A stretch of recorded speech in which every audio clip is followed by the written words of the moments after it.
Polis menumpaskan geng apai Sungai Petani yang dipercayai aktif dalam kegiatan mencuri kabel telekomunikasi bawah tanah milik sebuah syarikat telekomunikasi di sebuah inap desa di Kampung Baru Muda di Marang 8 Mei lalu.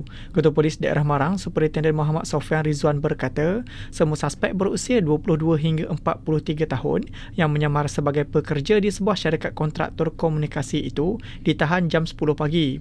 Menurutnya, kehadiran kesemua suspek sebelum itu dikesan sepasukan pegawai dan anggota bahagian siasatan jenayah Marang dan Ibu Pejabat Polis IPD Machang kira-kira jam 5.30 pagi di Kampung Sungai Kerak.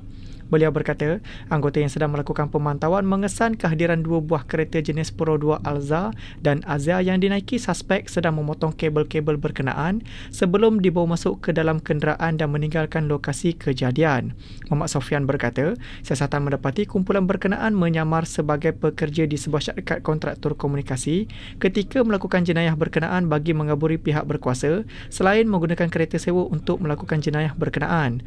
Katanya semua suspek yang berasal dari Kedah dan Pulau Pinang mempunyai pelbagai rekod jenayah lampau dan dadah dengan 10 daripadanya positif dadah jenis metafetamin.